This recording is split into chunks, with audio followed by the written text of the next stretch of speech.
Hey there, I'm Joe Carter. If you've ever popped the hood and thought, where do I even start? You're in good company. Around here, we take the mystery out of car repair, one fix at a time. Whether you're a beginner or just looking to sharpen your skills, there's something here for you. Don't forget to like the video and subscribe if you're into learning without the headaches. All right, that's enough from me.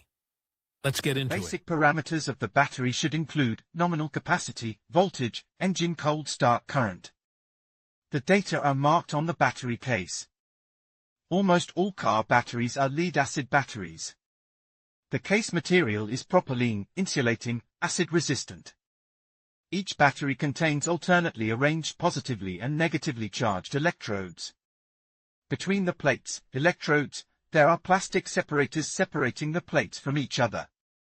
The electrodes themselves are a lead-calcium alloy designed to limit the degree of self-discharge. That is, it can discharge by 50% in a year and a half. These batteries are categorized as non-maintainable, since the water loss in them is only 1 Gr. By the way, adding silver or tin to the electrode significantly increases their corrosion resistance. The lattice structure of positive and negative elements have different manufacturing technology. For example, on negative electrodes, lead plate slits are made, then stretching is carried out. Positive electrodes consist of a support frame with vanes of specific orientation. This design provides quality rigidity and limits their linear expansion. Moreover, the positive plates are coated with lead dioxide and the negative plates, with sponge lead. Negative and positive cells are placed in a sulfuric acid solution, the density value of which depends on the battery charge level. Principle of operation: the action of a battery is the result of its ability to convert a chemical reaction into electrical energy. When discharged, vice versa when charged. Based on this principle, all batteries operate in cyclic mode. That is, the connection of consumers causes the discharge of the active positive and negative masses interacting with the electrolyte. In this case, the density drops, SATS. But the battery is charged from the generator. Batteries can also be charged from a battery charger. There is a process of converting the solution into lead dioxide and sulfuric acid compound, which leads to an increase in the density of the solution.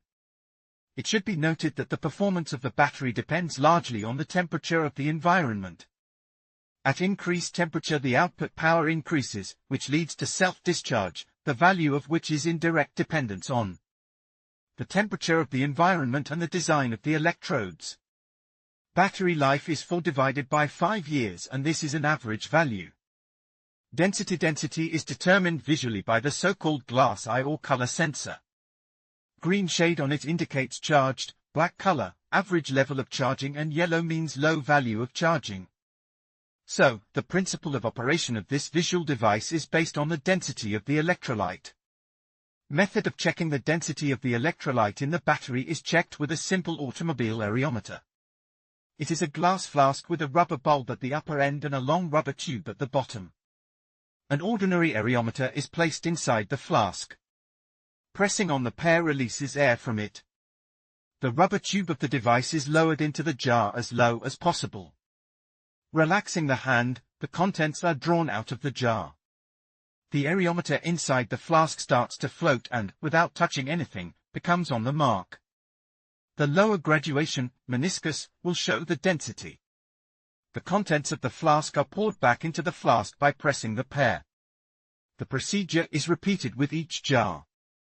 Optimal charging level: the charge level of the car battery reaches 25% in winter. This is a signal that charging is necessary. It should be remembered that in winter, at an ambient temperature of 20 degrees Celsius and a density of 1 Gcm3, the battery is prone to freezing. Different densities of individual cans within 0.02 Gcm3 may also be a reason for recharging. In this case, the optimum current should not exceed 0.05 of the battery itself. For example, to charge a battery with a capacity of 60 Ah, the current will be 3.0 Ah. It is better not to bring the electrolyte to boiling with a strong current. By the way, a weak current will recharge the battery better.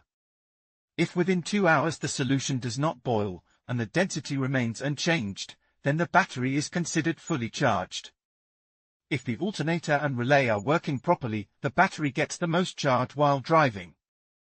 By the way, in summer, 1.18 is enough for the solution density checking if desired. Complete replacement of the electrolyte will not give the same results as new batteries. Effect of sulfation. This is the process of oxidation and then crystallization, one way or another, of the chemical reactions that occur. As a result, the plate cells become a hotbed of high resistance within the battery. In this situation, there is a sharp increase in resistance and boiling of the electrolyte. Ignorance of the appearance of brown or white dirty spots on the plates does not at all guarantee the normal operation of the battery. A high level of sulfation leads to temperature spikes at the moment of engine start, increased gas emission. The factor affects the battery capacity, color and density of the solution. If the occasion is detected in time, then you can use the discharge charging procedure of the battery. There are claims that this battery salvage technique is worthwhile. Prolonged storage time in a discharge state, cases of solution freezing are also very detrimental to the performance of the battery. Schematic diagram of an accumulator battery areometer for measuring the density of the battery car battery charging checking the battery with an areometer. In conclusion, understanding the dependence of battery density on various factors such as operating conditions, prolonged idle times, and cold winter temperatures is crucial for optimizing battery performance. By measuring these influences and implementing strategies to enhance battery density, we can significantly improve efficiency and longevity. Whether you're a casual user or a professional, being aware of these factors can help you make informed decisions to maximize your battery's potential. Thank you for watching, and we hope you found this information valuable.